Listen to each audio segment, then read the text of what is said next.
After I recently reviewed Watch Dogs Legion and its current state in 2022, I had a number of people request that I do the same for some other games, such as Subnautica. So here we are. And of course, this will be spoiler free, so don't worry about that. Most of you have probably heard of Subnautica some way or another, whether it's in passing or recommended to you by a friend. Now I want to preface this video with something. I started playing Subnautica way back when it was in early access. Like, early access, when the game was in its most bare bones state. I was in high school at the time. I mention this because I want you to understand my perspective. The perspective of a person who has seen this game grow and evolve alongside me. Basically, I feel like I grew up with the game, as it grew up with me. So as a veteran with other videos on the game, which, hey, maybe you should check out, I have a very special and deep, pun intended, relationship with this game. I'm aware this may lead to me sounding maybe a little biased, which might somewhat be true, but I will be completely sincere in my opinion on the game.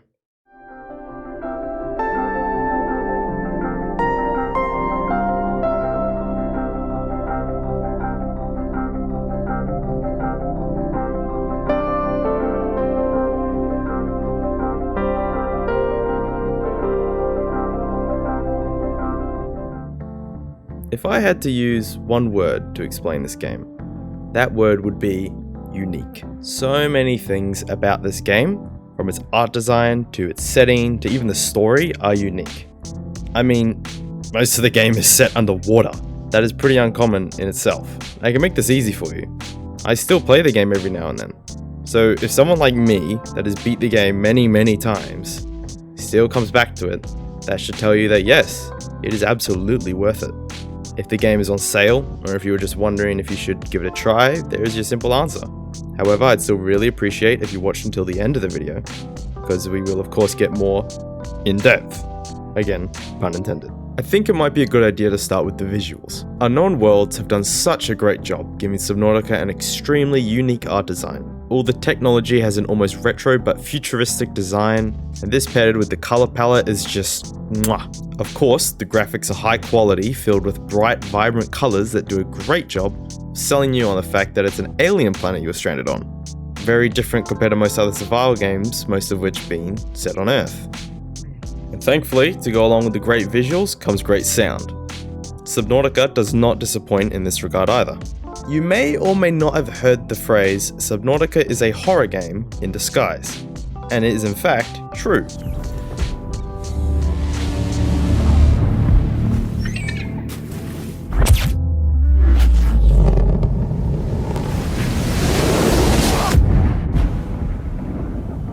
The directional sound, paired with the super eerie ambient sound and music, creates the most spine-shivering experience, especially if you have any sort of fear of the unknown. It really plays into that ocean fear of anything could be lurking below you. I'm sure you can understand what I'm talking about. Within 5 seconds of jumping in the water, you'll be looking down thinking, there's something down there.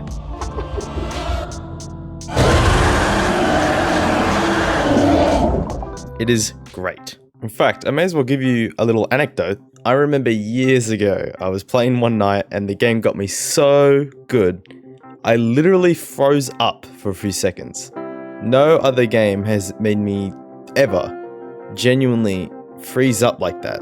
I still remember the feeling. I had my hands on the keyboard and the mouse and I just couldn't move for a solid 3 seconds. I was paralyzed. I won't say what it was that got me so good because I don't want to ruin the surprise for you, but yeah, it got me damn good. I would also like to mention that there is an AI voice that talks to you throughout the game. I and many others think it is voice acted perfectly and fits the game to a T. You have suffered minor head trauma. This is considered an optimal outcome. And as a great segue, speaking of many others, the community. Subnautica has a lovely, humble in size, but dedicated community till this day. And when I say dedicated, I mean fiercely dedicated.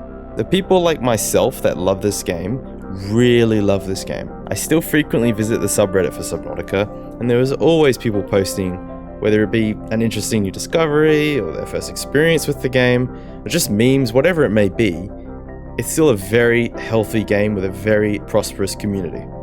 Right. Now for the meat and potatoes, gameplay. To start, let's go with the story. If you were not aware, yes, there is a story to this game. Not many survival games have a full complete story, but let me tell you, it does not take a back seat. Now of course I'm avoiding spoilers, so I can't say too much, but that is okay because all I need to say is it is amazing. I'm talking glued to your seat, make you feel emotions kind of amazing. Without going into detail, I still remember the first time I experienced the story, and man, what a ride that was. I wish I could say more, but I just can't because I don't want to ruin it for you. So just go and experience it for yourself, and then talk about it with your friends because I really don't think you will regret it. At its core, Subnautica is indeed a survival game. A survival game done right, may I add. What I mean by this is the survival elements featured in most games of the genre, food, water, health, etc., are balanced in such a way as to provide the right amount of difficulty at the right time. Some games suffer from their survival elements getting in the way of the rest of the game, especially into the late game. So again, without saying too much, as you would expect, staying hydrated and fed can be a little tricky early on. Once you start getting the ball rolling, you become more and more self-sufficient, which opens up your ability to thrive and explore rather than just survive. Of course, there are other game modes like hardcore and stuff, but that's completely up to you to choose. So I would absolutely recommend the standard survival option, at least for your first playthrough. What I'm trying to say is Subnautica does a great job of making sure that the survival elements of the game don't halt you from progressing, especially into the late game. Now, I've been saying for the last 5 minutes or so how amazing Subnautica is, but of course, no game is perfect, so it's probably only fair that I mention some of the negatives. The big one is probably replayability. It's not that it isn't replayable, because it is. I have beat it many times like I said. It's just that the first playthrough will always be the best, and it's hard to top that. Sometimes you may run into some minor bugs, but no more than most games, I would say.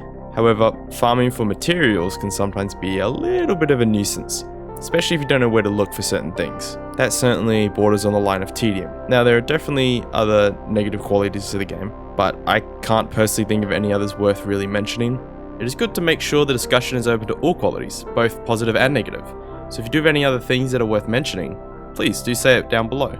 The more opinions, the better. Hopefully we can have a nice civil discussion about it. The last quick thing I'll mention is multiplayer.